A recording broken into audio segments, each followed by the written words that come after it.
This episode features discussions about mental illness, trauma, self-harm, and discrimination. These topics may be sensitive or triggering for some of our listeners. Listener discretion is advised.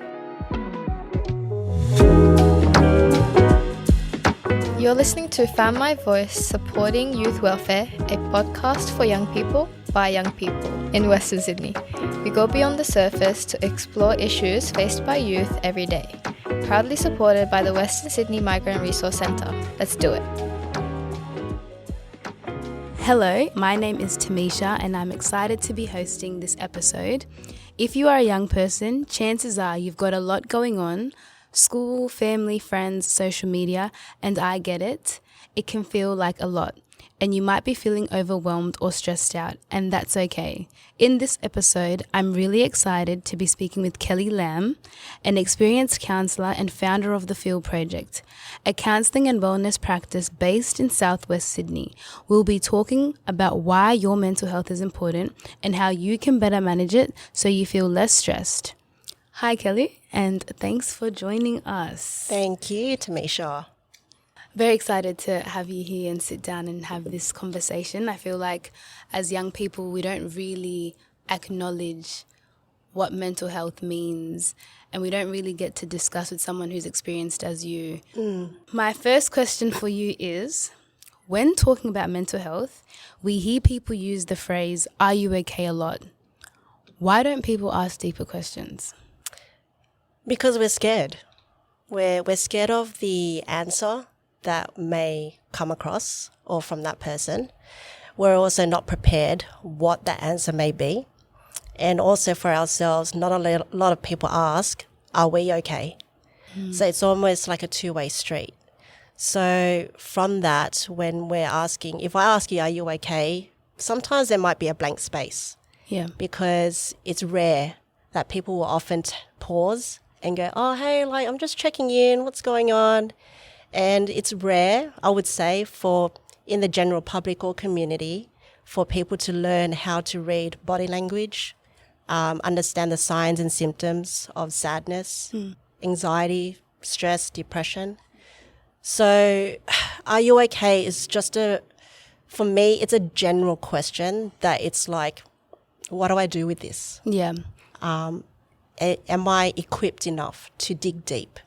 Am I that friend that really cares? Yeah. Do we really mean it? Yeah. That's a very good point that you've made. And I say this because I remember there are times when if I see, for example, aunties within my community and they ask me like, oh, how have you been? Are you okay? And if I reflect back on the past week or even just that day, and truth to be told, I'm not okay, I get stuck between, wait, am I meant to say I am okay just to, answer the question and move on, or am I meant to actually acknowledge that I'm not okay? So I think your response there, it's showing that when we are asking each other, are you okay, no one's really being honest. That's right. Yeah. And it's for us when we're struggling to share how we feel, it's because we're not ready to be vulnerable, so, and that comes from trust. So if you and I are having a friendship that's built on trust, for sure I'll pick up the phone, Tamisha, I'm not feeling great. I really need to talk to you. Yeah. But yeah, again, with just normal friends or work colleagues or even parents or siblings, depending on the type of relationship that we have, that's when we are able to then open up or we protect ourselves by saying the bare minimum. Okay, well, thank you for that response. My next question for you would be, what was the main challenge you faced as a young person living in Western Sydney? So my parents, I'm Cambodian Chinese, born here in Australia in Fairfield. My parents escaped Pol Pot in Cambodia and they arrived here about 1975. Wow. So growing up in Western Sydney as an Asian Australian, it wasn't too bad. It was quite multicultural where we grew up and the school.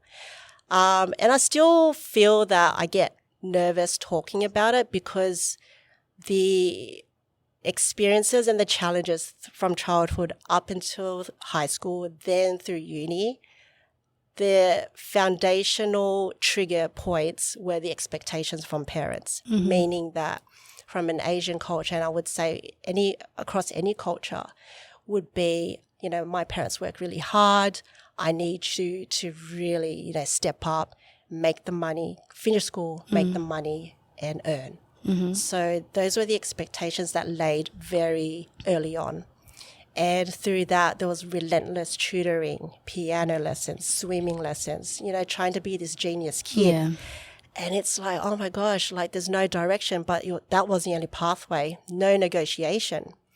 So through that, if you're not obeying or being disciplined, there will be other consequences, whether there'll be physical or emotional abuse, so you're being not groomed, but molded into something that you gotta suck it up. Yeah. And you eat concrete and keep going. Yeah. So that was inbuilt in me.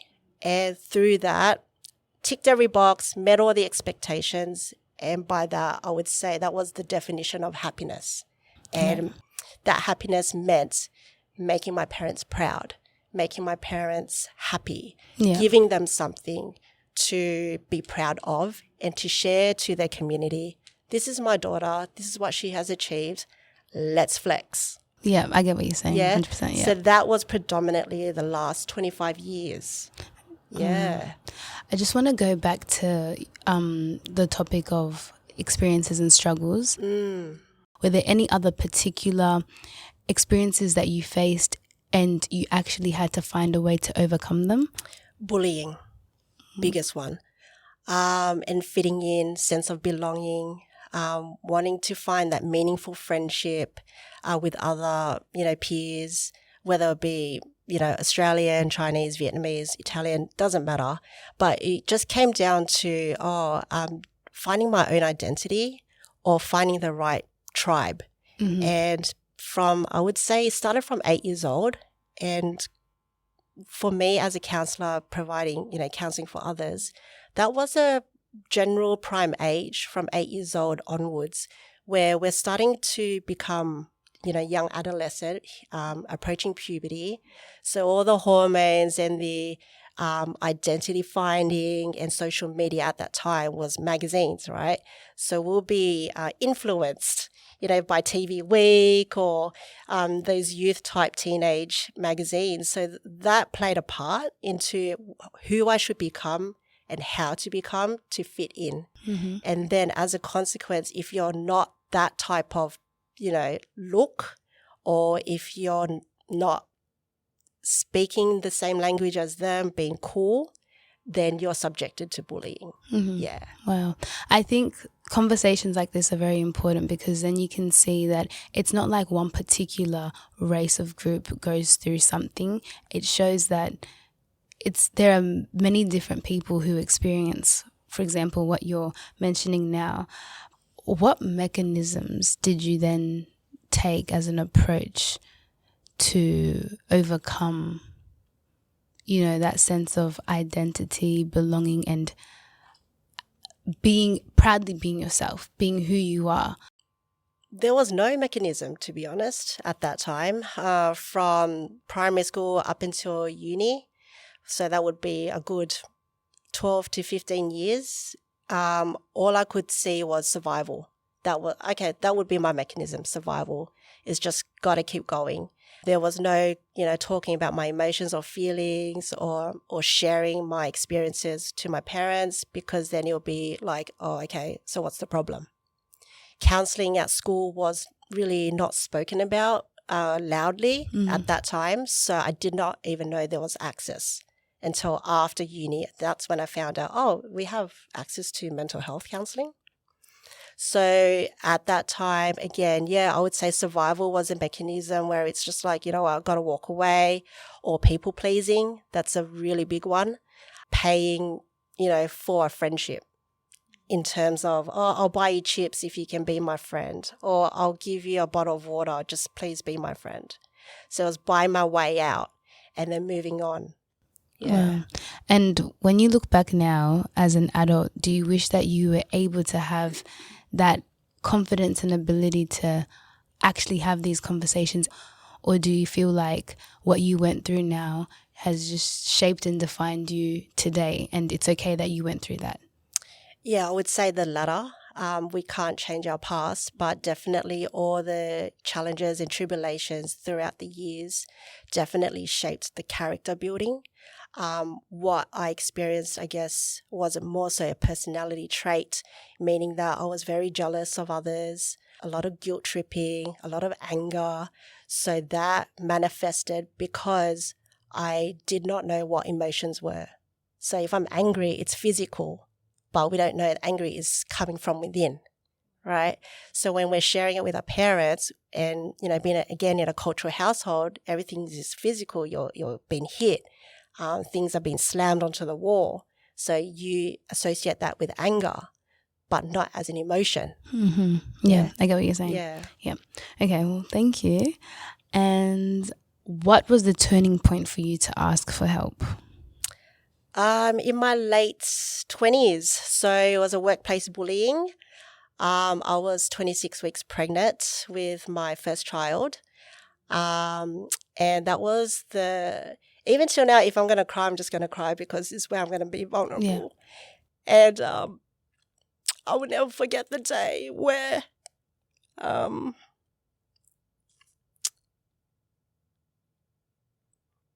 love this part because it's so silent. I love it. So I was 26 weeks pregnant and I was the breadwinner. Mm-hmm. So I couldn't handle it anymore. I'm still married, got 2 kids, but at that time, 2018, things were tough. And I got a knife and I held it to my stomach. I really wanted to give up. I really did. Because I did not stop. I did not stop working. I did not stop studying. I just kept going. So after getting married, buying a house, getting a car, then a quick holiday, then you fall pregnant. It's like, oh, okay, tick, tick, tick, tick, tick again. Yeah. So where else do I go? So experiencing workplace bullying in front of 700 people when I'm the one trying to spread positivity. But there's always one person, right, who will disagree with your beliefs and your teachings. That's when I'm like, oh, okay, you know what? I want to give up. So got the knife, pointed it to my stomach. Here we go. I was scared and I was like, I can't do this. There is no way. And the funny thing is, contradictory, my mum's voice came in. She's alive still. And her voice was like, don't lose face. I'm like, shit, don't lose face. I'm like, okay, you know what? Threw the knife away and that was it. Sucked it up, quickly shifted my perspective. I'm like, no, I can't give up. Don't want to lose face. It's a close-knit community. Just keep going. Pop the baby out. And then that was it. Just got to keep going. Mm-hmm. Yeah. And well, I'm sorry you had to go through that. Very sorry. I think when you're someone who has this very great perception of, what's the word? I'd say hustling. When you're a hustler and life is just about, like you said, ticking the boxes, getting things done. As you're going for what you want to go for and you're hustling and you're in that tunnel vision, I think sometimes you forget to actually ask yourself, am I okay? Do you know what I mean? So thank you for sharing that. No, all good. How does culture, race or upbringing affect willingness to seek help? So on a generalization. It's just, it's plain and simple, it's the stigma. And the way we have all been brought up is to not show too much of your secret affairs, not show too much of what's going on in the household. And that is detrimental to each individual in the household, because even if it's a family of 5 or 2, every individual has their own purpose, has their own feelings, have their own mental health journey. So more than likely 1 in 10 or 1 in 20 are willing to step up and step out. And I love it because they're the black sheep. You know, you want to be different. And if you can share your story and help others, that is the momentum that we need to keep going. So we can't do it alone. It's always a collective. But unfortunately, even till this day, you know, irrespective of AI and the whole TikTok Gen Z culture, it still comes down to what happens in the household, in the cultural community, and what we are allowed to share or not share because of our parents' beliefs. And that's a massive blockage. Yeah, I really agree with you on that. Yeah. We're from two complete different backgrounds, but the perception of life that our parents have, although they're different, the perception they have on life is probably very similar, but although they're very different people. So that's why I said before, having these kinds of conversations are very important, because you would really think that all this stigma and stereotypes and ideas on mental health is only you in your household. In, for example, so for me, in the African household or the Zimbabwean household, and I would naturally believe that I can only have these conversations with those who can relate, and those who can relate are the same as me. But no, everyone literally has the same experience and they're navigating life. We're all trying to figure it out, which is why I really appreciate what you're saying. I'll also ask, what steps can a young person take to find support? So where should they start? Yeah. I mean, for a low-key basic support is a friend. Call upon your friend, willing to share, someone that you trust. If not, then go to your local GP where it's more confidential and they can then, you know, refer to the appropriate person. Or simply now with our phones, you can Google. There's so many organizations out there who provide services. And it really comes down to you as you have the choice, you have the control to choose who you believe is the best fit. So what I have learned is I can't take all clients or whatnot, but you got to give the person that empowerment to go, okay, if it's a Zimbabwe, client or friend, most likely you got to match them with the same culture. Yeah. Yeah. Nice. Okay, and then to add on to that, what would you say to people who think it's weak to ask for help or to show that they are struggling? Oh, I love this question. It all comes down to attitude. Right? Okay. What do you mean by attitude? Attitude is same thing like mental. If I'm crying right now, I embrace it because it's me being vulnerable. If someone goes, oh gosh, like you're not turning up to work because you're sick, oh suck it up. Like that's the attitude. If you have the attitude of, okay, you're weak because your friend broke up with you or you're in a relationship and you can't get out of bed, I'm weak. What's the difference with your mental health? Well, the fact that you broke up with your boyfriend or girlfriend or whatever, that's already sadness. Isn't that an emotion? Is that weak? No. It's just a feeling. It's just a feeling, yeah.